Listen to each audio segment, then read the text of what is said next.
Vocês sabiam que a abundância financeira pode trazer assim uma transformação imensa na vida de vocês? Filhotes, nesse curso não é só um curso de prosperidade. É um curso que vocês vão aprender a lidar também, a aprender a lidar com o dinheiro. Muitas pessoas dizem, eu quero a prosperidade, eu quero se tornar uma pessoa rica, uma pessoa próspera. Mas não é só querer ter o dinheiro. Você tem que também saber a diretriz, o caminho do dinheiro, como manter sua prosperidade. Um exemplo, você de repente ter o ego e arrogância com o dinheiro não vai combinar muito. Então, nesse curso aí, eu vou estar ensinando detalhes. E não só alcançar a prosperidade em si, né? O pataco em si, né? Como também ter o padrão de manter ele diante da tua vida. Então, não perca esse curso, hein, filhotes? Uma coisa que eu queria te perguntar, já que você trata mais da parte de hipnose, vamos dizer, terapêutica, né? Isso.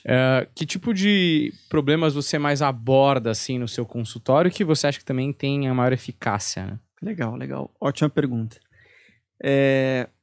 Cara, depois da Covid, a coisa estourou.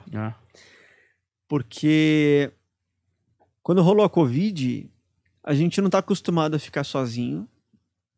A gente não tá acostumado a ficar sozinho com os nossos pensamentos. Isso é um horror. É um horror.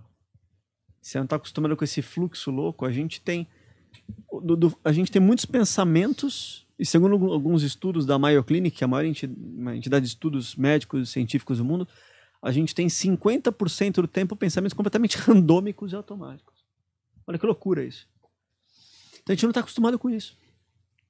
E durante a pandemia o brasileiro ganhou o título de povo mais depressivo do mundo, mais ansioso do mundo e povo que mais se automedica. Não sei como é que tá a estatística hoje, acho que a gente caiu, felizmente, em algumas posições. Mas... Os ucranianos, né? Agora é a vez deles. Finalmente. A gente caiu em algumas posições, mas a grande queixa, respondendo a tua pergunta, é a ansiedade. A ansiedade e as derivações. Pânico, fobias mil e, claro, depressão, né? Então, esse foi um boom, né? Então, quando aconteceu a pandemia, eu já atendi online. E por que eu atendo online? Pelo motivo que eu falei agora há pouco. Porque hipnose é foco, imaginação e concentração. Ponto. Né? Então as pessoas falam, pô, envolve toque, né? Não tem, com todo respeito a todas as terapias, acho todas ótimas, excelentes. Adoro a psicanálise, adoro a TCC. Não pratico as duas, mas tenho conhecimento, eu tenho muitos amigos. Todas essas são fantásticas e tal. Mas a hipnose não envolve toque. A acupuntura precisa de toque, né? Massoterapia. E a hipnose não. A hipnose é um estado de foco, imaginação e concentração, por isso funciona à distância. Então, hoje de manhã eu estava atendendo uma pessoa de fora do país. Ontem atendi gente também. Então, acho que atendi já 28 países, já perdi as contas já. Mas é muito legal poder fazer isso em casa, né? Então, atender as pessoas em casa, atendo presencial em São Paulo, na Alameda Santos, atendo em Jundiaí, que eu moro em Jundiaí. Mas é muito legal poder ajudar isso à distância e nesses problemas que eu falei. Né? Cresceram demais. E as pessoas ainda não estão sabendo lidar com isso. Porque foi uma porrada, né? Essa coisa da Covid, né? Eu atendi um cliente, essa história é muito boa. Tudo tem a ver tudo tem a ver com o passado. O nosso cérebro é emocional, né? Então, tudo que eu falar aqui nesse papo aqui, tô puxando para neurociência. Não quero desqualificar nem nada, ninguém. Mas o cérebro é emocional. O cérebro, ele é preditivo. A gente aprende com o passado. O cérebro é automático. Garanto que você amarra o cadarço do sapato do mesmo jeito há anos. Nem se questiona mais como. Se alguém fala da outra voltinha ao contrário, isso aí, cara... Falei palavrão. Eu não sei como é que faz agora aqui. Pode falar à vontade. Somos emocionais, somos automáticos, somos preditivos. A gente está sempre comparando passado, presente e futuro, né? Então... Você fala, cara, entendi, né? Então, a gente sempre compara as coisas. Você compra um carro novo. Você passa com o carro novo na rua, tem um buraco. Caramba, putz.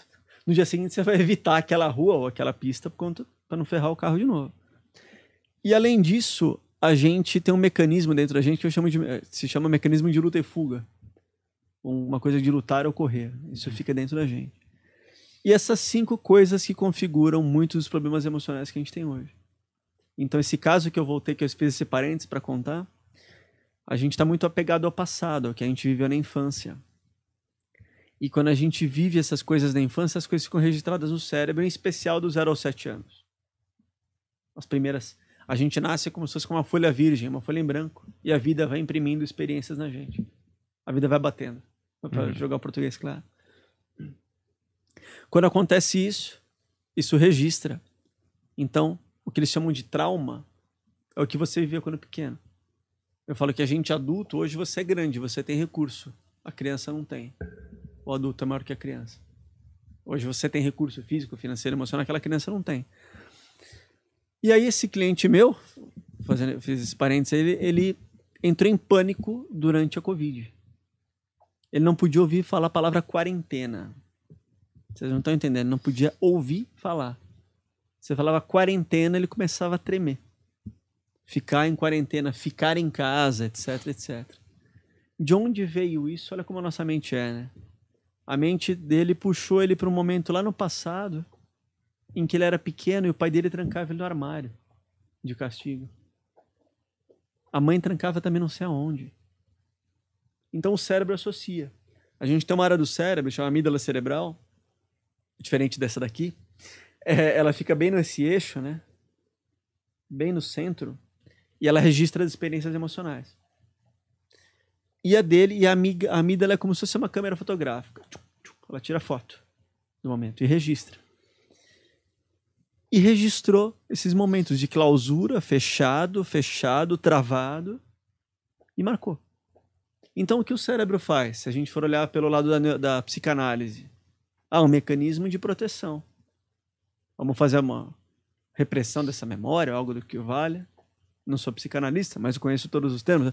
Vamos fazer uma repressão dessa memória, porque é doloroso lembrar. Agora, se a gente for falar para a neurociência vai falar o quê? Bora automatizar essas respostas. Automatizar o quê? Automatizar quando vier uma coisa parecida, você se fecha. Vamos automatizar essas respostas. Por quê? Porque pensar cansa. Então, como eu dei exemplo para você do sapato agora há pouco, né? Uhum.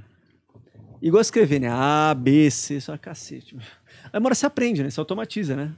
Hoje você bate o olho numa coisa e você lê o que está escrito. Então, o sistema fica automatizado. A resposta dele ao mundo, né? Então, qualquer coisa que se assemelhe com o trauma que eu vivi no passado, roda a resposta. E é uma resposta visceral e corporal, né? Então, esse caso foi muito interessante, porque era isso. Ele lia a palavra quarentena, falava um desespero, cara, o cara ele entrava nesse sistema de luta e fuga. Coração mega acelerado, vai sangue para os grandes músculos, mãos e pés, e falta sangue na digestão, então para a digestão. Então, é um mecanismo que eu falo que é primata que a gente tem, né? Então, antes, quando a gente morava em caverna, depois eu vou falar assim, um pouco dessa história, esse mecanismo a gente usava literalmente correr atrás da comida ou correr da comida, correr para você não virar comida. Né? Então, você fazia sempre essas escolhas. E eu falo o quê? Que a gente avançou como espécie, graças a Deus. Hoje a coisa está diferente, mas às vezes a gente participa de uma reunião, você fala, puta merda, que não. Acertar a boca. Mas graças a Deus a gente não faz, fica só à vontade. Ou você fala, cara, vontade de enfiar a cabeça aqui embaixo e sair correndo. Graças a Deus a gente não faz também. Mas a vontade fica. Então, o corpo automatiza tudo isso. E se você não resolver esse troço, fica por anos, anos e anos.